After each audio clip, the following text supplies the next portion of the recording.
Hi friends, welcome to Sikdar's academy. Sikdar's একাডেমিতে সবাইকে স্বাগত। বকেয়া মহার্ঘ ভাতার 25% পেমেন্ট করার জন্য সরকারের হাতে প্রায় 2 সপ্তাহ টাইম রয়েছে। এর মধ্যেই একটি বড় খবর সামনে এলো, যেটা আমার চ্যানেল যারা ফলো করেন তাদেরকে আমি আগেই জানিয়ে দিয়েছিলাম যে এই ডিএ কিন্তু রাজ্য সরকারকে দিতেই হবে। এই সময়সীমার মধ্যে রাজ্য সরকার ডিএ না দিলে খুব বড় সমস্যার মধ্যে সরকার পড়বে।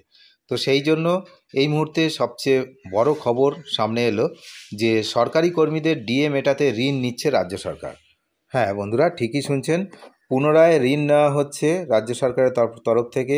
এই বকেয়া ডিএর 25% সময় মতো মিটিয়ে দেওয়ার জন্যই কিন্তু এই ঋণ নেওয়া হচ্ছে বলেই আমরা জানতে পারছি। তাহলে এই সপ্তাহের মধ্যেই কিংবা সপ্তাহের লাস্টের দিকে আমরা কিন্তু সুখবর পেতে পারি, এমনটাই ধারণা করা হচ্ছে। তাহলে যে কথাটা সবার মনে উঠছিল যে আমরা ডিএটা আসলে পাবো কি পাবো না, এখন কিন্তু আমরা অনেকটাই পজিটিভ দিক দেখছি ডিএ পরিশোধ করার বিষয়ে। রাজ্য সরকার গুরুত্বপূর্ণ পদক্ষেপের পথে। সুপ্রিম কোর্টের নির্দেশের পর বকেয়া ডিএ মেটানোর জন্য নবান্ন বাজার থেকে বড় অঙ্কের ঋণ নেওয়ার আবেদন করছে বা করেছে। এখনও কিন্তু সেই তথ্যটা সঠিক না থাকলেও যেটা আমরা জানতে পারছি যে ইতিমধ্যে কিছু কিছু জায়গায় আবেদন করা তাদের হয়ে গেছে একটা মোটা অঙ্কের ঋণ নেওয়ার জন্য। এই যে খবরটা পাওয়া গেল, এটাতে কিন্তু আবার নতুন করে যে ডিএর বিষয়টা যে একদম ঝিমিয়ে পড়েছিল, যে আদৌ কি দেওয়া হবে কি হবে না, প্রত্যেকেই সংশয়ে ছিলেন। যে কোনো পেনশনভোগীরা প্রত্যেকে খুবই দুশ্চিন্তার মধ্যে ছিলেন যে ডিএটা দেওয়া হবে কি হবে না। আবার কিন্তু একটু হলেও আমরা আশার আলো দেখতে পাচ্ছি। সুপ্রিম কোর্ট রাজ্য সরকারকে আগামী 27শে জুনের মধ্যে কর্মচারীদের 25% বকেয়া ডিএ পরিশোধ করার নির্দেশ দিয়েছে। এই বকেয়া ডিএ পঞ্চম বেতন কমিশন অনুযায়ী 1 জুলাই 2009 থেকে 31শে ডিসেম্বর পর্যন্ত প্রযোজ্য। এইখানটা কিন্তু একটু সমস্যামূলক বিষয় রয়েছে। কেউ বলছে 1 এপ্রিল, কেউ বলছে 1 জুলাই। তো এই ঘটনা অত আমাদের জেনে লাভ নেই। আমাদের জেনে লাভ হচ্ছে বকেয়া ডিএর 25% পাওয়া যাবে কি যাবে না। বকেয়া ডিএ প্রায় আপাতত যে 25% প্রায় 10,000 কোটি টাকা, তার থেকে একটু বেশি 11,000 কোটি টাকার কাছাকাছি রয়েছে। যদিও 15 জুনের মধ্যে যে বিজ্ঞপ্তি জারি করার কথা ছিল রাজ্য সরকারের তরফ থেকে, সেই বিজ্ঞপ্তি কিন্তু যথাসময়ে প্রকাশ পায়নি। সেই জন্য কিন্তু কিছুটা উদ্বেগের মধ্যে কর্মচারীরা তথা সমস্ত রাজ্যবাসী রয়েছে যে আদৌ কি দেওয়া হবে কি হবে না।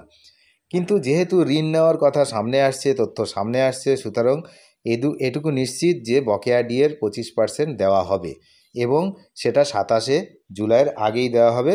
খুব সম্ভবত তার বিজ্ঞপ্তি আমরা 1 সপ্তাহের মধ্যে পেতে পারি। এই বলা হচ্ছে যে বিপুল পরিমাণ অর্থ পরিশোধের জন্য একটি উল্লেখযোগ্য অঙ্কের ঋণের আবেদন করেছে রাজ্য সরকার।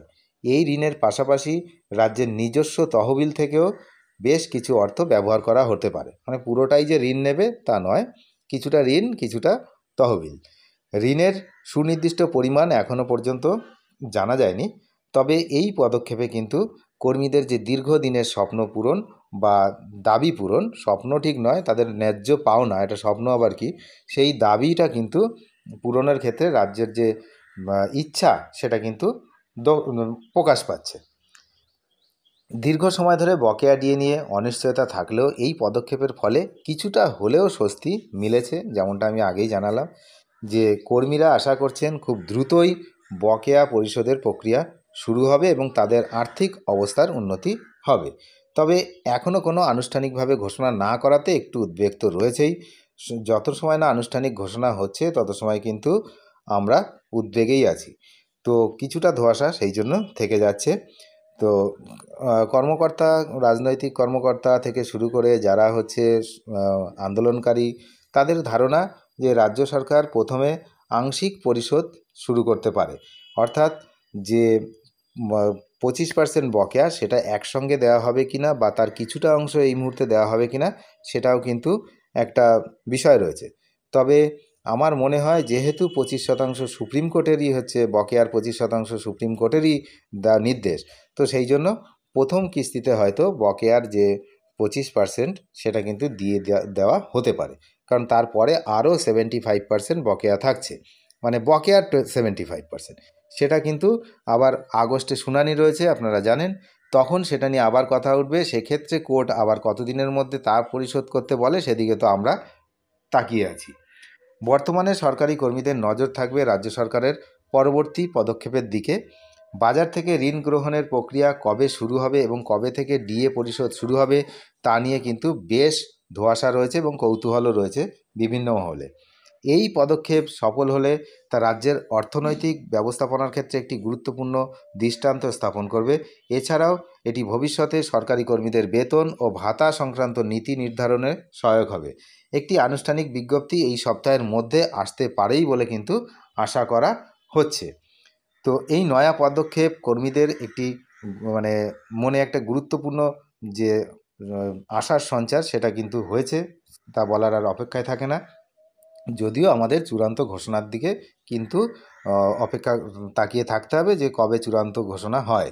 তবে এটি যে একটি ইতিবাচক দিক সেটাও কিন্তু, ইতিবাচক যে একটা কর্মকাণ্ডের সূচনা সেটাও কিন্তু কিছুটা হলেও বোঝা যাচ্ছে। তো সরকার দ্রুত এই প্রক্রিয়া সম্পন্ন করবে এবং তাদের যে দীর্ঘদিনের দাবি, যারা হচ্ছে সরকারি কর্মচারী, পেনশনভোগী এবং হচ্ছে ফ্যামিলি পেনশনার, প্রত্যেকেরই কিন্তু একটা দীর্ঘদিনের পাওনা, সেই পাওনাটা কিন্তু এবার আদায় হতে চলেছে বলেই এমনটাই কিন্তু মনে করা হচ্ছে। যদিও আমি আবারও বলছি যে ফাইনাল বিজ্ঞপ্তির দিকে আমাদের ওয়েট করতে হবে যে কবে বিজ্ঞপ্তি বেরোয়, কীভাবে দেওয়া হবে। সেটা যেমন 4 সপ্তাহের মধ্যে দেওয়ার কথা ছিল, সেটা পেরিয়ে গেছে গত 15 তারিখ, 15ই জুন।